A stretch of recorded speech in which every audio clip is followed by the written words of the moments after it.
பிரபல படத்தை கிரிஞ்ச் படம் என நடிகை ராதிகா விமர்சித்து இருப்பது ரசிகர்களிடம் அதிர்ச்சியை ஏற்படுத்தி இருக்கிறது.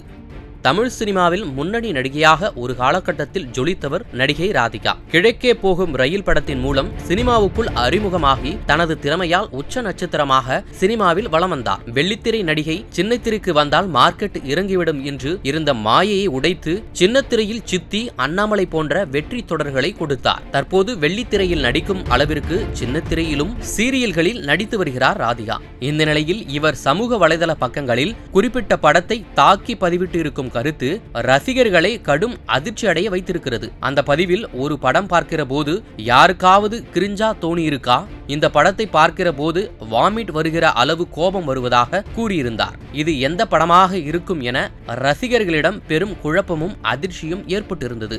சமீபத்தில் தான் அயலான் மற்றும் கேப்டன் மில்லர் படம், தற்போது ப்ளூ ஸ்டார், சிங்கப்பூர் சலூன் உள்ளிட்ட படங்கள் வெளியாகியுள்ளன. ஆனால் நேற்று ரன்பீர் கபூர், ராஷ்மிகா நடிப்பில் வெளியான அனிமல் படம் OTT தளத்தில் வெளியாகியிருப்பதால் அந்த படத்தையே ராதிகா விமர்சித்திருப்பதாக சமூக வலைதளங்களில் பரவலாக பேசப்பட்டு வருகிறது.